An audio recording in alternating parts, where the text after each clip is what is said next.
This is Southern Cross News with Joe Palmer. Good evening everyone and welcome to Southern Cross News. Cricket Australia and the Tasmanian government are embroiled in international controversy tonight, with a former cricket staffer filing for unfair dismissal for posting political tweets. Angela Williamson spoke out about the lack of access to abortion services, those comments leading to her sacking. Just in December, Angela Williamson was with the Premier for a pre-election announcement representing Cricket Australia. This is a massive investment. It's a great outcome for cricket. But since then, her relationship with the government soured. While she was managing infrastructure and government relations at Cricket Australia, Miss Williamson published several tweets slamming the government, calling ministers gutless and reckless over reduced access to low-cost abortion services in Tasmania. No employer social media policy can prevent, in our view, people exercising the right to express their political opinion.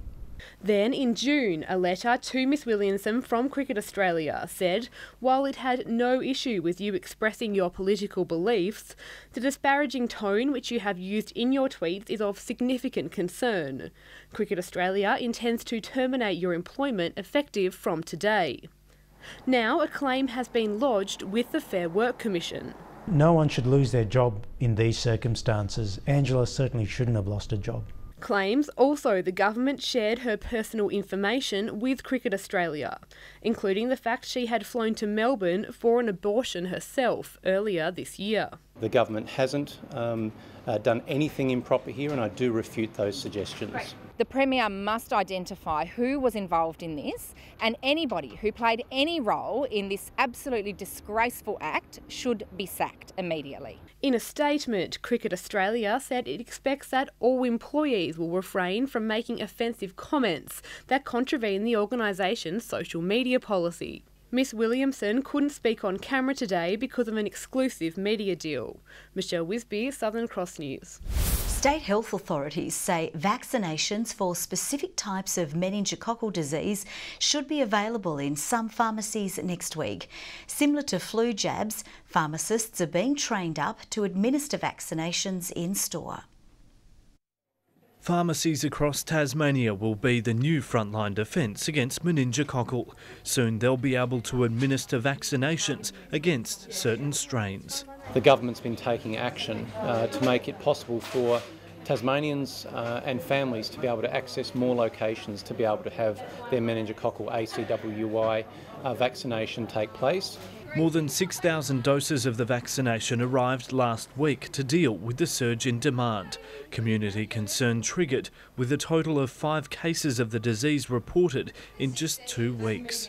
We have had a lot of interest coming through from the public wanting to have their children, their families covered, particularly after the death of the 16-year-old girl. Some pharmacies already administer flu shots using pre-filled syringes. The key barrier with the meningococcal vaccination, the syringes will have to be manually filled. So we will need to have training around the drawing up of the injection. We don't see any barriers to that. It will just be a training session and we'll be able to be signed off and proceed straight away. Pharmacy vaccinations will be free for Tasmanians aged 10 to 20 years old. Michael Breen, Southern Cross News. A 27-year-old man remains in a stable condition in hospital after allegedly being stabbed in the chest on Saturday night in Brankscombe Road, Claremont. Police have charged 2 Glenorchy youths with burglary and stealing offences following the alleged incident. The investigation is still ongoing and anyone with dash cam footage is asked to come forward. A ship detained by the Australian Maritime Safety Authority in Devonport has set sail after it was held for underpaying crew members. Hong Kong flagged bulk carrier Xingning Hay was detained on July 24 after it was alleged crew were owed wages of up to $215,000. The money was repaid to staff just before the ship arrived in Devonport. However, AMSA and Hong Kong authorities investigated the breaches over the weekend. AMSA has issued the operator with a one-off warning and says the vessel will be banned if crew are underpaid again. Tasmania has held on to its fourth spot out of the nation's economies, according to the latest Commonwealth Bank report. For the first time, Victoria has overtaken New South Wales for the top spot as the best performing economy. Back at home, Tasmania's Treasurer says things have never been better. Returning to his old high school, Tasmania's Treasurer was happy to show off a glowing report for the state's economy. What the ComSec report tells us is that over the last 12 months we've had the strongest rate of economic growth out of any of the states. Tasmania sits a steady course, holding fourth spot out of the states and territories according to the report. Population growth is up and that's driving home building, but also prices. Tasmania had the strongest annual growth in home prices at 9.4%. That's well above the ACT, sitting behind at 2.3%. Overall, construction is lagging compared to a decade ago. But some are still doing well. Builder Adam Anstey has seen work take off in the past year. Over the past 12 and 24 months, we've increased our workforce twofold. So there has been an increase in employment for us, an increase in apprentice numbers, and we're looking to increase again next year. Labor agrees times are good, but says it's cold comfort for those doing it tough. It's a little comfort to people who are trying to seek shelter in a very cold Tasmanian winter and are unable to access housing. Sean McComish, Southern Cross News. A bid to raise $50,000 for the Salvation Army's homeless outreach program has kicked off in Hobart. Now in its 9th year, the Sleep Out appeal sees 50 Tasmanians brave the cold to spend a night out on the street. Funds raised from the event go towards the charity's frontline homeless services. At the moment, we recognise that there's about 1,600 people in Tasmania that are homeless, and one of the primary ways that we can support them is through the Street to Home program, which actually reaches people on the streets. It's really tough. You've only got to see it this time of the year, when it's a little bit cold and there's a bit of snow on top of the mountain. It gets really, really tough. People are actually sleeping in the long grass. The appeal takes place on August 30. Wildlife advocates are urging Tasmanians to take particular care on our roads as we enter a perilous part of the year. Many commutes are now lining up with the particularly active sunset period, and there are plenty of joeys in pouches. 13-month-old Tori is a symptom of Tasmania's roadkill problem.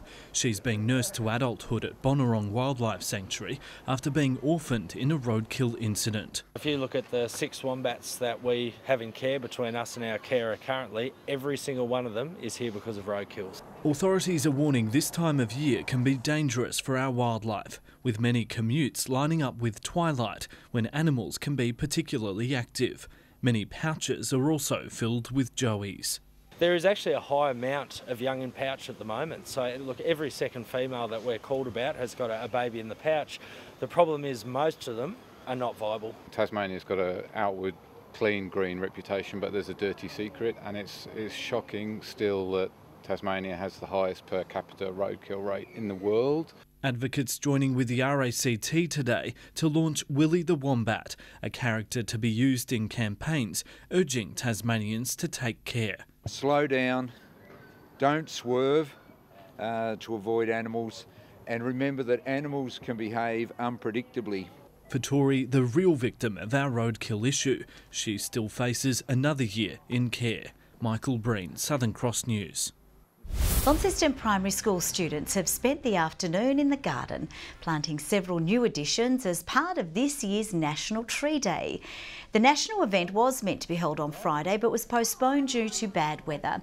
And these youngsters certainly didn't seem to mind, eager to get their hands dirty and ensure we have plenty of trees for years to come. Why is it important to plant trees? So that we can, so that animals can live and so that we can breathe. Without trees, koalas and creatures wouldn't be able to live because that's basically their home. Since 1996, Planet Ark's National Tree Day has contributed more than 23 million trees to the Australian environment. A Tasmanian couple has gone above and beyond to help those living with a disability in our community have a fair go.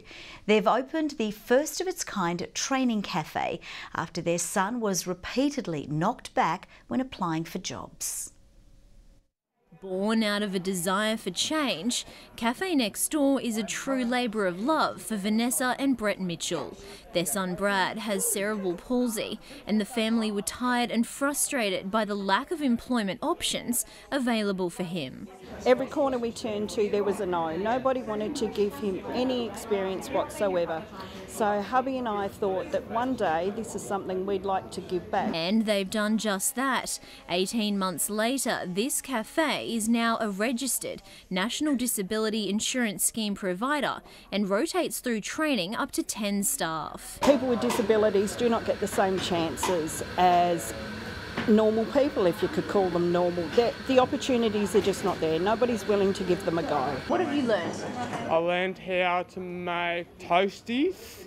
I've learned how to make fingers and hot chocolates. I occasionally do the coffees and the hot chocolates and soups, and it's very interesting. The goal from here is for them to leave with a Cert 1 in hospitality and transition into paid employment. So they'll have the same opportunities to go out, have a job interview on the same level as anybody else because of their qualifications they receive from here. The couple are also hoping it'll inspire others to give everyone a fair go.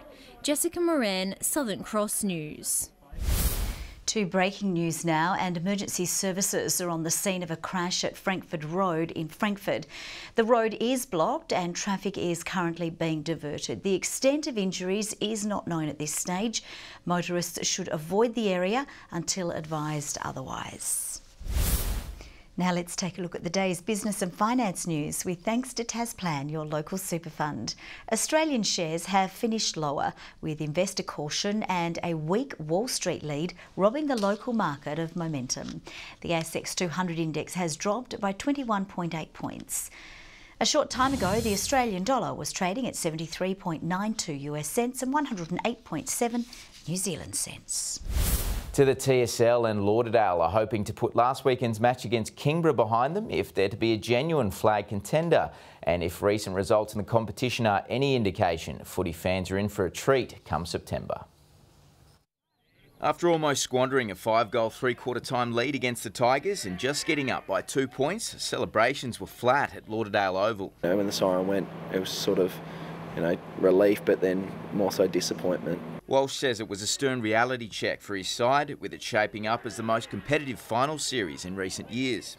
It's really even this year, and anyone within the top 5 can probably go on to win it on their day. So it's just who can put it together more consistently. And following his horror ankle injury in round 1, the Bombers stalwart is now preparing for his long-awaited return to the senior side. I'll play a full game against North Hobart, so really looking forward to getting in that, whether that's in the seniors or the Mercury Cup again.